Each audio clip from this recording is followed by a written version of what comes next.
you. Welcome to Harmony of Minds podcast. And we are very, very, very excited to be having you on board. Now, I need to talk about a little bit about Harmony of Minds podcast. Harmony of Minds podcast is an initiative by Harmony of Minds where we talk about stories from creatives, stories from the artistic world.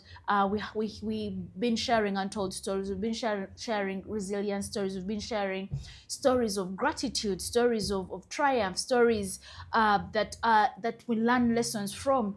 And today we're having an amazing storyteller. His name is Emmanuel Biarhanga. Please, let's welcome Emmanuel Biarhanga. Emmanuel Biarhanga, how are you? I'm really good. Thank you for hosting me. It's such a pleasure being here today. I look forward to the podcast. Thank you. Oh, me too. I'm looking forward to. I'm sure we're going to talk a lot because me personally knowing you've dealt with so many brands and you've dealt with so many artists, and I would love you to talk a little bit more about yourself as Emmanuel Biarhanga and also as an artist as well.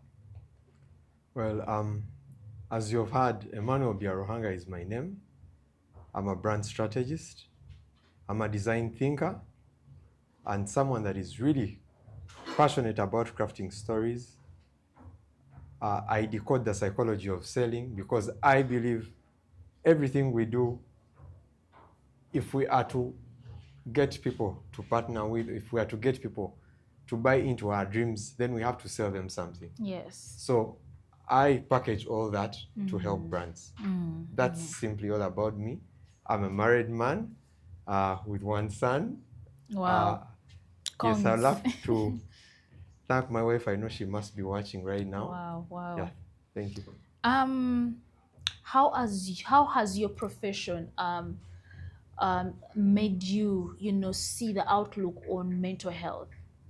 Well, first and foremost, I've come to learn that we live in a world that is so chaotic in a way that we learn from so much. We tend to interface with so much that's happening. There is TV, there is what we are getting from the celebrities, Yes. there's what we are getting from the spiritual aspect, the pastors, the sheikhs, etc. Those that believe in Buddha. So you know that there is really a lot that we are borrowing from, and it's informing us to become a certain kind of person that we want to become. So while working with so many artists, I've come to realize that for most of them, that whole chaotic world is all causing them to more be informed, or to more basically better understand themselves from what the environment tells them, rather than the inside. It should start from the inside. But you find that most of the times, I just want to be like this person. Yes, they look up to them, but you find that they dictate even their personal way of doing things. So for me, I think it has been a challenge. Many artists out there think so much of more of borrowing what the world needs out there instead of drawing from the inside. Yeah. So for me, I feel like it's something that must be really addressed, especially in this area of mental health, because I really feel someone needs to understand themselves first. From that deeper understanding, then they can be able to become the brand that they want to be. Yes. Actually, you talking about artists looking from outside to get maybe inspiration and things like, instead of them looking from within. There are some artists, there are some stories that I've had whereby artists, maybe they have to take maybe a certain drug to get inspiration. What do you have to say about that? Well, I so happen to be a victim at some point in life. Yes. Where I had started up a branding agency with a certain friend of mine. that I won't disclose right now. But I happen to have started up a branding agency with him, and we used to think that at times if you're to work overnight, we used to have a lot of nights where I would do work overnight because we believed that within the day there is too much happening and you don't really concentrate so much. So yes, we would do some bit of the work during day, but in the night would always use some bit of beer just to keep ourselves high. And we Yes. thought that then it would give us that whole feeling of, you know, being in the vibe of doing something. And we kept on drinking and drinking and drinking and drinking. Little did we know that we were going to end up being advised by someone else, another designer who came and worked with us one day in the night, Yes. who advised that I think chewing this, I think it's called those Kuba? leaves that they chew. Mairunji or something. Mairunji, yes. That it would be something good. Yes. Yeah, and it's something that you can't even dose, not even a single second. You will keep awake. So would chew those leaves, would be like goats in the night, swollen, swollen cheeks, chewing, thinking that we are, you know, Yes. we are going to keep awake till Yes. morning. Now, we were thinking that we were catching up with time, Yes. yet in the day we'd spend it dozing, you know. So I realized really it wasn't really helpful at all. Yeah. Yes. So until a time came and it started to make me want to vomit. So I started to give up Yes. taking those leaves. So with time, then I realized that I could live without Yes. these so-called funny, yes, Mairunji I had gotten used to. Yeah. Now, it's something that I've come to learn that you must understand. At times we want to do much more than we can't do. We want to defy the body. We feel like we can work 24 hours. Yes. Yet your body is designed to rest at some point. And you must know when it is right to be in the mood and do something. Yes. Yeah, but at times we feel like even when you feel you're in a burnout, you want to force yourself to do something. To work. That's how you end up using funny drugs or going into those addictions. There is like this pressure to overly perform. Exactly. To have the work of like 10 people as an individual. So you have to catch up by taking these substances to keep yourself awake. So I remember one time Epas talked about his journey with not sleeping, and how he dealt with his insomnia. I don't think it was insomnia per se, but I remember him talking about like he used to stay in studio overtime, and then he started to get mental health issues. Is because for him he told us what the things that he did to deal with that. So are there like some activities that you did for you to replace maybe the drug that you were doing, or is there like exercise? Is there like something that you did to deal with that lack of sleep and that, you know, that burnout that you went through while you were not sleeping? Well, first and foremost, the motivation behind me not wanting to sleep and working, having many sleepless nights, was because I wanted to make too much money. That was the main motivation. Yes. But again, behind that motivation, all this money was being wasted in clubs, on alcohol, Yes. girls. And I had to come down to terms with myself and face it straight, like, hey, you're making all this money, Yes. but you're spending it on girls, you're spending it on Yes. alcohol. Yes.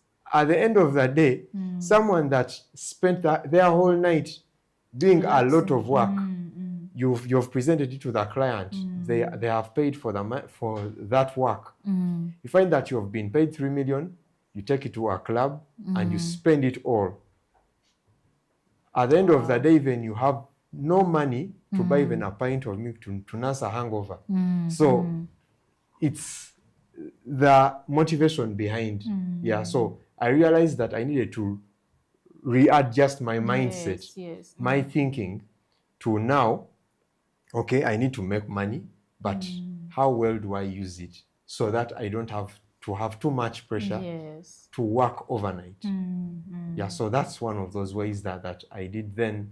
The other was I realized that I needed to cut some ties with some friends, because That's very true. some of those friends, as an artist, they tell you, hey, boss, tuachikubye jangu. You know, you go to club, before you know it, Yes. their money is done. So you also have to get out yours. yeah, get out yes. yours and, you know, fuel the rounds and all that. Yes. So I realized that some friends, I think, Had to do yes, away with I them. had to do away with some of them Yes. just to make sure that I'm able to now get into my new mindset of, Yes. you know, spending Yes. spending what is necessary. Yeah, not just going out and you Just spend on friends and yes. spend on people that you don't know. Yes. Oh, interesting. You've talked about, you know, your friends calling you and things of that kind, and you being pushed by making money. Yeah. Is there something that you can tell someone right now that has that pressure? Because, Yeah. like us in our time, we have that pressure. We want to make money. We want to make money. How can you tell someone to relieve themselves of such pressure so that they can live a fulfilling life even when they do not have the money that they think of in their head? Well, first and foremost, I will just try to give this example. When someone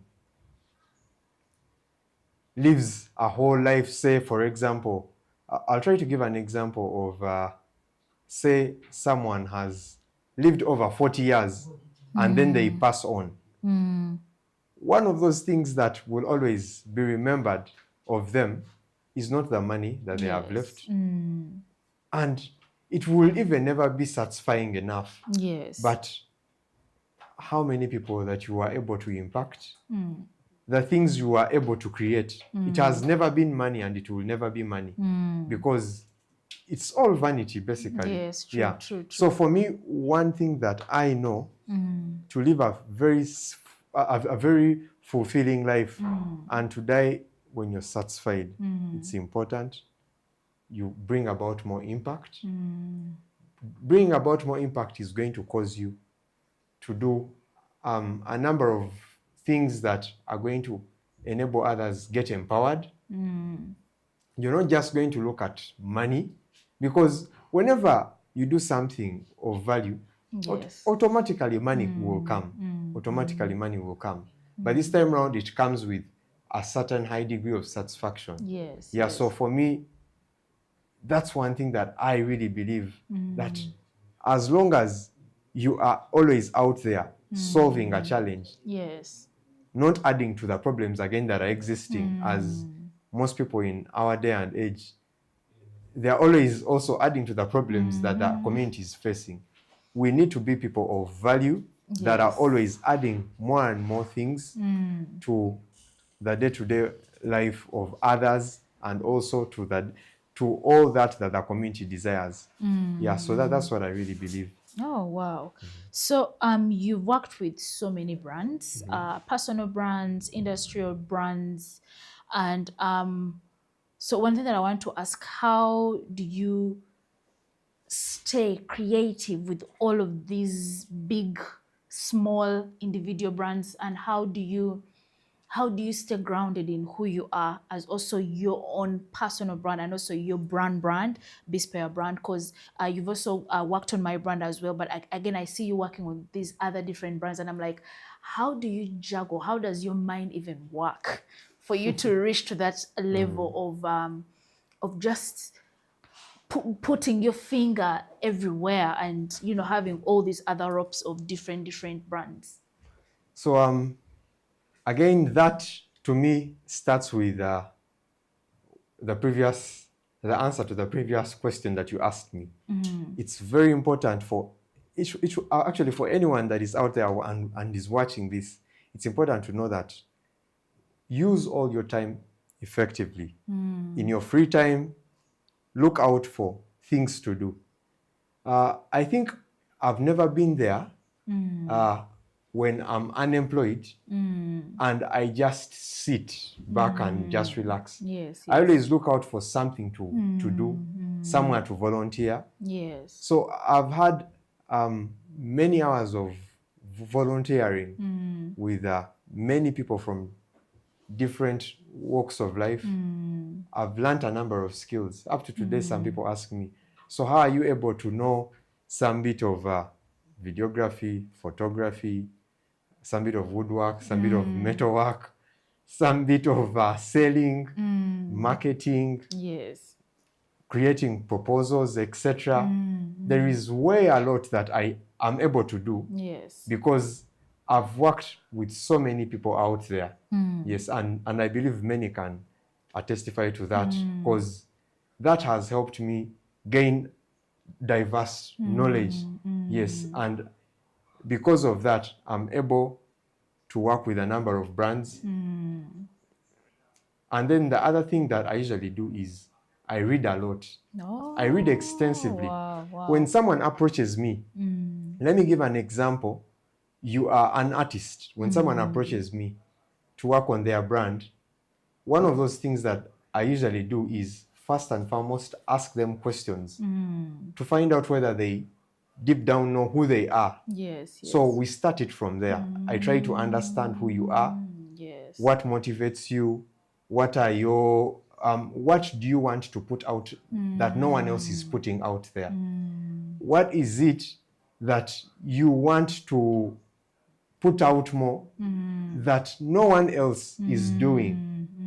Then what is your vision? Yes. Where do you want to be 10 years, 5 years from now? True, true. So from that whole understanding, I'm able then to go and try to enrich myself more with a lot of literature. I look at what top artists are doing in the country and internationally. I interest myself with what some of the leading artists are doing. Now, obviously, it won't be a copy and paste. But what happens is it's a learning journey for me to know what really works and what best aligns with your values that you have set. So then I combine all that to then inform my process in the branding, inform the kind of positioning that you want, and vis-a-vis what others are doing. So I can say it's all about keeping myself in the know, always reading, being very observant. Yes. Whenever I'm watching TV, Yes. I don't just watch any program. I always watch with a purpose behind that. Yes. I never watch any show just for just. I grew up watching Super Sport. Yes. And I value so much watching some of these international broadcast companies. Why? Because I want to learn from the best. I don't want to learn from some of our local TV stations that do things poorly. Okay. I grew up looking out for magazines. So those are things that I usually keep myself in. I love traveling. Yes. I've traveled more than 5 countries. Wow. And wow. each time I go to new places, I'm always taking photos, I'm always taking notes.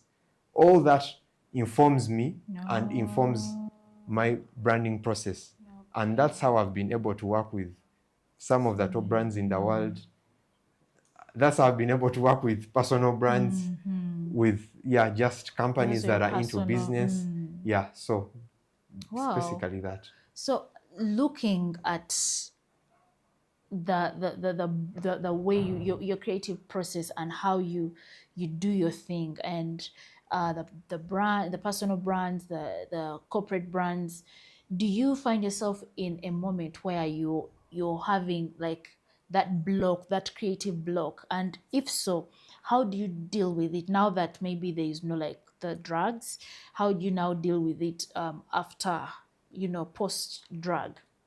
First and foremost, I always pause and first have a moment of reflection. Why? Because always a burnout happens after something. Wow, yes. Now, because it always happens after something, Yes. what was that led to the burnout? So I first reflect on that. Okay. What did I just do that led to the burnout? Yes. Then from there, I'm able to then think of a remedy. But there is also this one other thing that I now know, and that informs how I live my life. It's important that whenever I feel like, okay, right now I'm not thinking, or I feel like I'm a bit exhausted, I always know that there is always a tomorrow.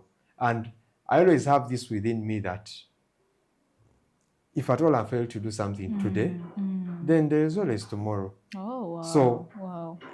I stopped this whole thing of trying to push myself so hard, so hard. Yes. I now just relax and then Move just, with what's moving. yes, add it Oh, to my wow. to-do list of the following day. So Wow, wow, that's really interesting.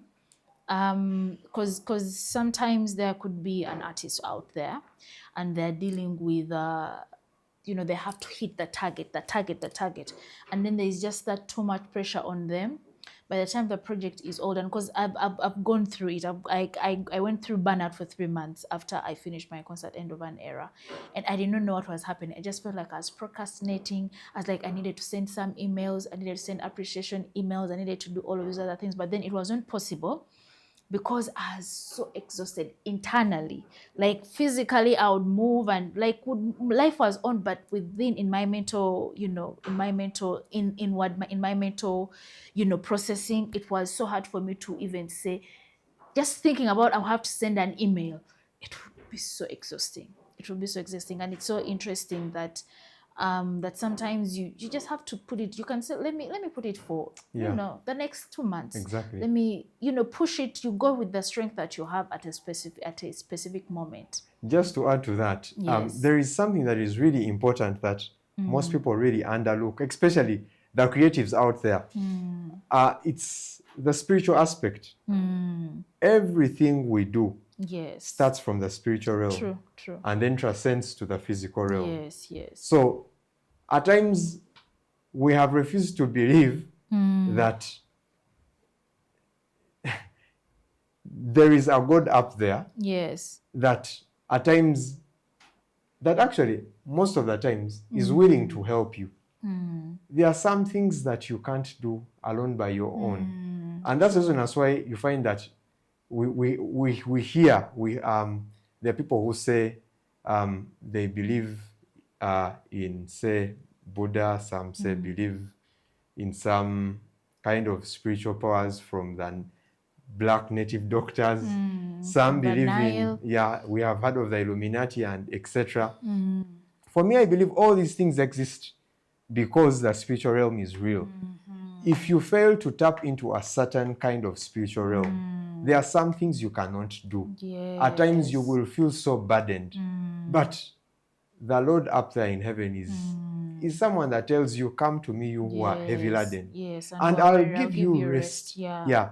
But you find that at times our spiritual leanings will cause us to resort to either killing or they will resort us to doing something or doing, say, sacrificing something or whatever.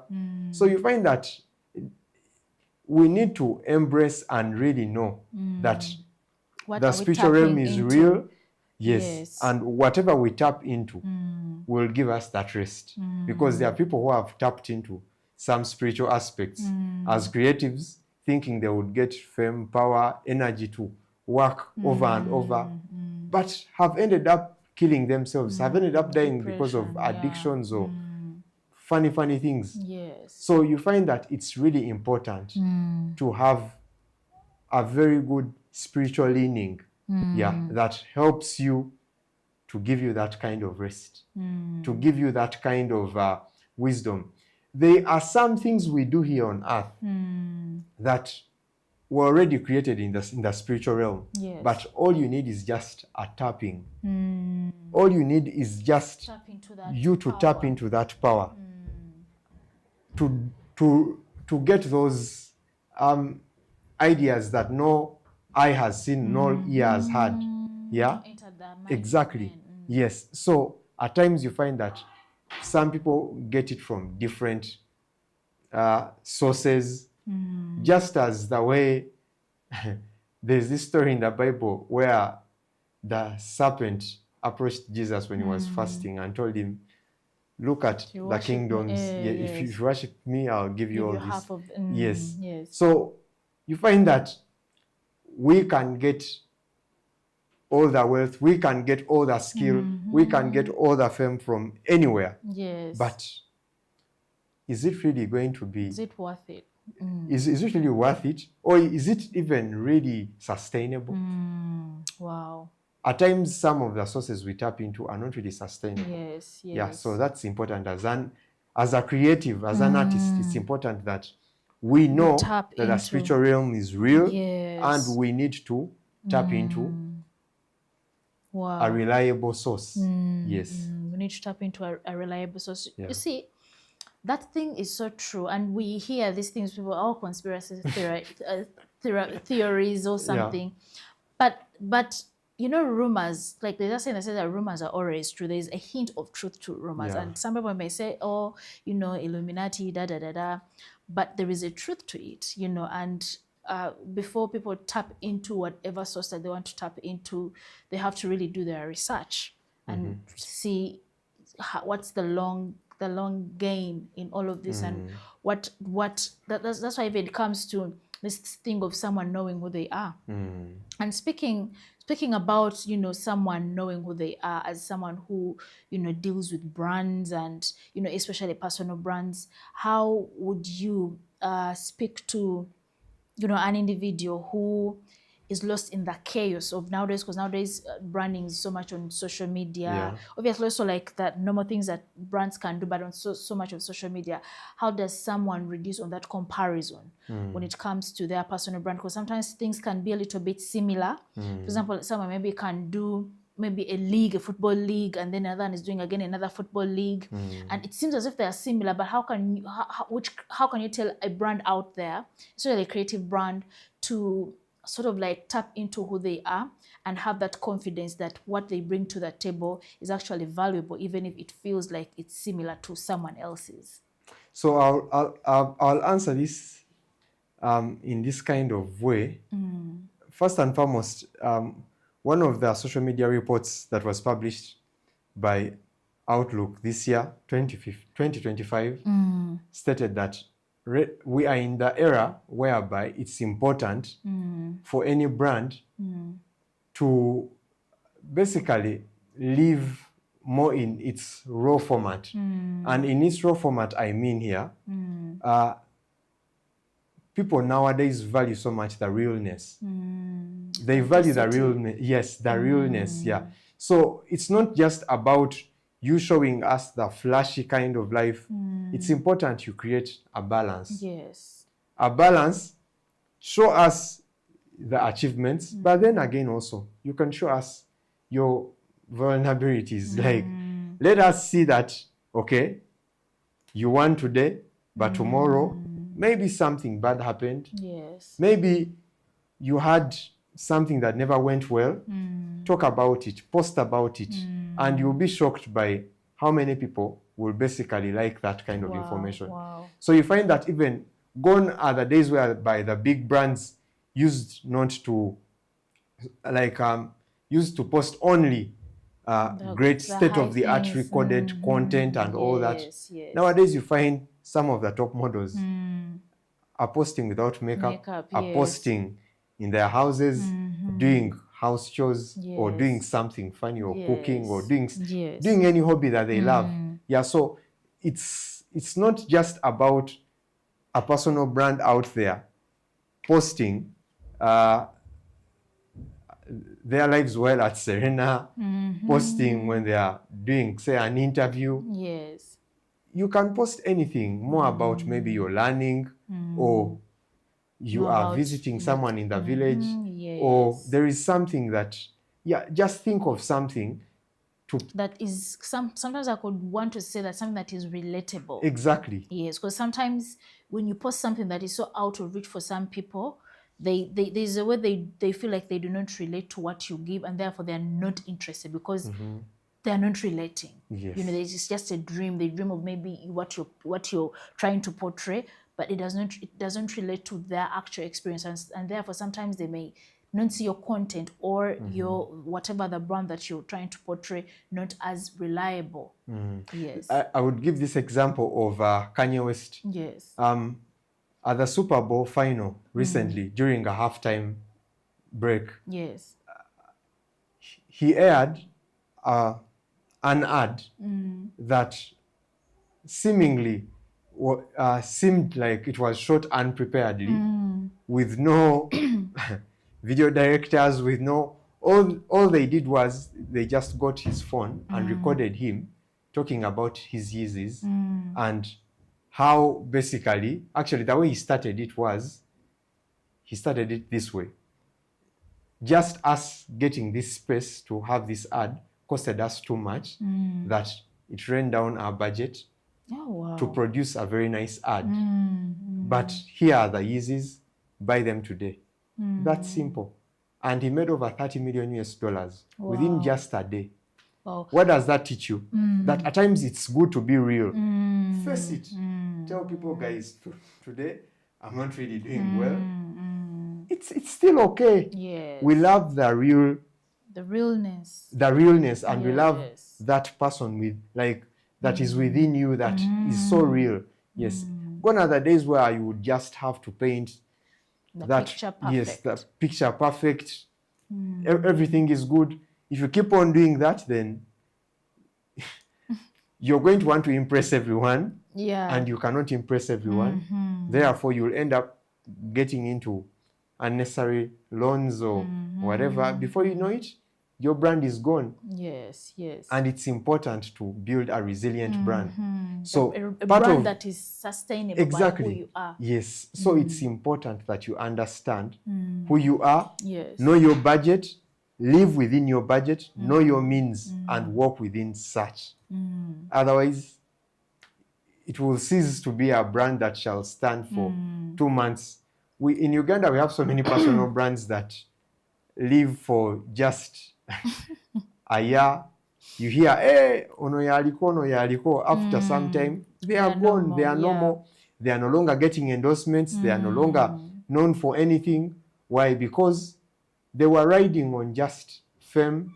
They were riding on just living a life that was beyond themselves. Means, Actually, that really happens to so many artists, whereby they are, they're dressing beyond their budget, and then within no time they're having all these bills. Maybe the landlord, because they got a house of 2 million, and then they cannot afford it at that time, and then they're getting clothes of like maybe 300 a piece, and now they're in the tabloids talking about them dealing with all of these other issues. And if for example, there is an artist that is going through a situation such as that, what advice as a brand strategist and a person that has worked with so many with so many brands, how can they save their brand? First and foremost, it's never too late. I'm a person that believes that you'll never do branding for just like once and for all, because we live in a world that is ever evolving. A lot is happening, so it's important as a brand to stay agile. Yes, it's important as a brand that you stay very flexible, that you stay in the know of what is happening, because a lot is happening lately. We have seen some of those traditional brands also creating accounts on TikTok. Why? Because we are living in a fast evolving world. Yes. Yeah, so it's important for any brand that is out there to always have a point in time whereby they review feedback of what they get from their audiences, from their fans. But then also it's important to also look out for consultants. You lose nothing looking out for people that are going to advise you walk the journey, because always you as a person, it's very easy to see as if everything is perfect. But whenever you lack counselors, then you will get lost out of nowhere and you won't be found. So it's important for any artist that is there and probably they are living a life that is beyond their means. They stay in a house, say over 2 million shillings. They are driving very expensive cars, maybe say a model of 2025. Yes. And they feel like, but at this rate, I'm unable to really pay the rent. The landlord is demanding me a lot of money. Yeah, it's important that they get to terms with themselves. They must admit where they are, that, you know what, I feel at this point in time, Yes. I cannot afford this kind of lifestyle. Yes. We have seen artists in Uganda who are dubbed as, they are big artists. They have filled Serena, Stadiums, they have yes. filled Serena, but they are able to still live a very normal and average life. Why? Because they know you're going to do a show, get 200 million, but if you live a very flashy lifestyle, it will be gone within just a month. So it's important that they live a casual life. Let me just give an example of just two people. You spoke about APAS. I'll give an example of Maurice Kia. Maurice Kia, I would say, is one of those artists that lives a very simple life. We know him as a music celebrity. He will do a show, get a lot of money. People The pay following for day, 300 a exactly, ticket, 300 a ticket, 200 a ticket. Yes. He has even a club where, a membership club where people are paying 200 a month. yes, Yeah. 200 a month. But you see that the following day you'll find him at a local cafe in Chanja, Yes. just in his sandals and in his shorts, and he's right there reading a novel, living a very simple life. You will find him driving his small car, and he's still okay. That does not take away the fact that he's a celebrity, that is so talented. Yes, yes. So it's important that artists or performing artists out there get in terms with their current financials, like get to know your revenues, how much you're earning, Yes. and think smart. Live within the means. Yes, live within the means. It would be so bad if you flash around billions of money, if you drive very expensive cars, and 10 years down the road, you are nothing. But all we hear is, oyo ali muyimbi munene, oyo ali serebu, oyo, he used to, you know, it is really absurd. Yes, So it's important that now we start to look at our retirement. You know, art, you will always have your prime years. You will get to a time whereby you can no longer do the things that you used to do in your prime years. And even at times, it is only that one movie, it is only that one song that is going to be a banger. But guess what? After that one song, you may never get the same money that you made in that one song. So it's then important that you must look out for knowledge. Have counselors that are going to help you financially, that are going to help you, advise you on how to invest your money, so that you can be able to live for the rest of your days in happiness, in joy, in contentment, in satisfaction. You've talked about something that is quite interesting. You've talked about fame and also creativity. Because I feel personally, I have a distinction between the two. There can be someone that is so creative, so talented, but then they're not famous. They're not even seeking for fame. You know, they just want to be accepted in spaces that they want to be accepted in. They want probably to get a job to pay their daily bills. What is the difference between just being talented and creative and being someone who is talented, creative, famous, or just famous?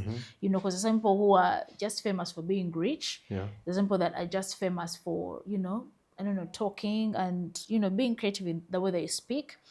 But how is it relevant for an artist to actually be famous, or it's okay for an artist or a creative to be be not famous, don't be famous? I'll sound a little bit controversial. And some people will think, hey, am I really thinking straight? Yes. But yes, I'm thinking straight. I'll say this. For me, I believe everyone was created to be famous. In one way or the other, everyone Yes. was created to be famous. But famous to what kind of target audience? We are always out there thinking everyone is my target audience.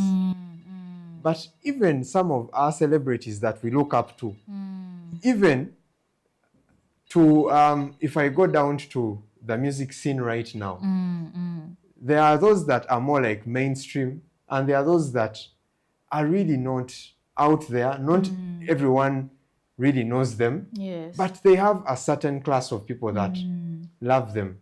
They are famous to those kind of people. Yes. So for me, I believe fame is for everyone that falls in purpose Yes. and creates value. That falls in their Yes. alignment. Whoever falls in their alignment and they pursue that, there is that 10,000 hour rule. When you do something over and over for at least 5 years consistently, Yes. Yes. then obviously you'll find yourself in that path of being Yes, being yes, famous, famous. because then you have become an expert at what you do. You have been doing it for over 5 years. People know you. People have been seeing you. People have always heard you talk about this, sing about that. So automatically, somehow, somewhere, if you're doing it right, Yes. then you will always find yourself in that space of being famous. Yes. But famous, in quotes, to your target audience or to that niche that you sing for. Yes. Yes. Who your message best aligns with is who you're famous to. But we have this misconception of you want fame that everyone else out there may know you. That's something wrong. And if you want that kind of fame, then believe you me, you're going to end up getting into shortcuts and you won't be able to make it. Wow. We have seen some that have the so-called famous that can't even go to, say, one of the malls to do shopping. They can't go to Nakasero Market to do shopping. Why? Because, or they can't even decide to Drive. jog around the city. Yes. Why? Yes. Because everyone else is going to stop whatever they are doing. To give attention Yes. to you. Why? Because some of them, like, it's not actually fame, but it's more like there's that spirit that is upon their lives that causes people, that draws many people to them, that people even become, people become, it's like they become drunk of you. Consume their creativity Yes. or their talent. They still It's more feel of, like it's not that they like your music, but there's something about you that attracts them, that makes them do crazy things, that makes them There's an cry, that energy. makes them cry. There's that false energy that, yes. So that's the kind of film, surprisingly, most people want. But that will lead you nowhere, because that's just something, some sort of power that exists that people tap into and get.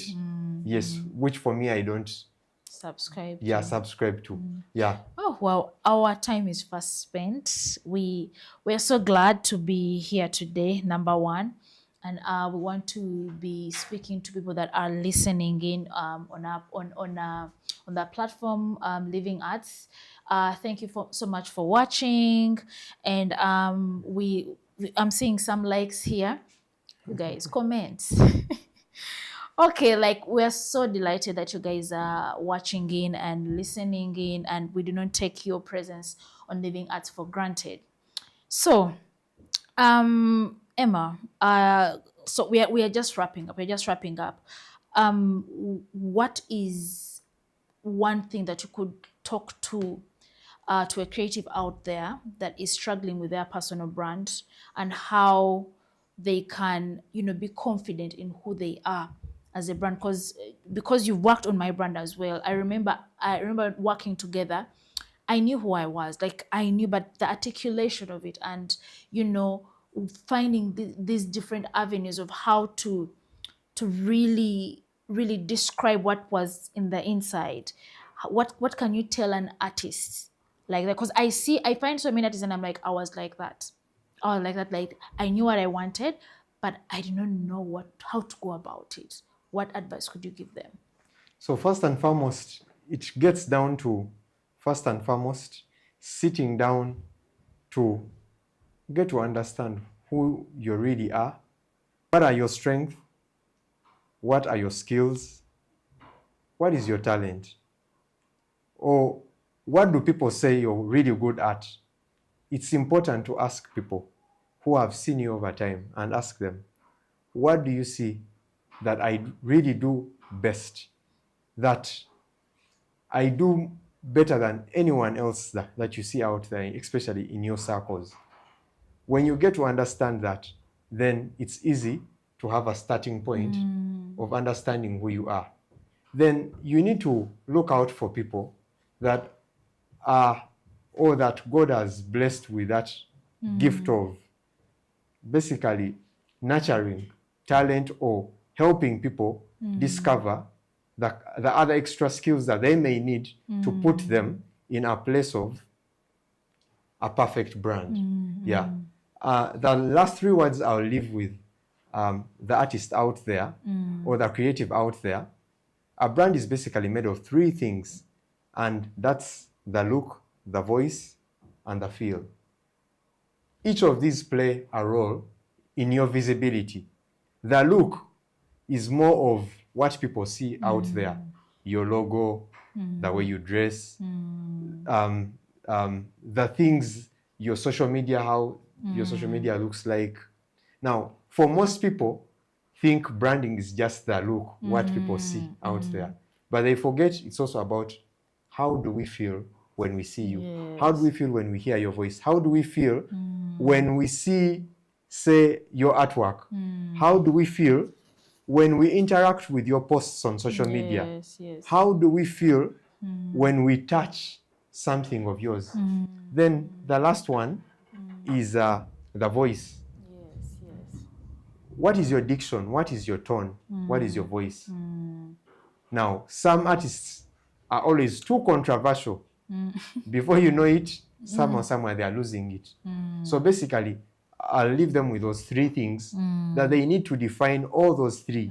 If they define that about their personal brand, Yes. then they will be able to become a brand that shall stand the test of time. Wow. Not a brand that shall just fade away like a hit after 1 year. Thank you. Wow.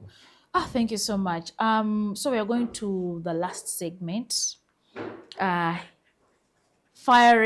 and fiery. First and foremost, I would love to tell our viewers that this is a safe space.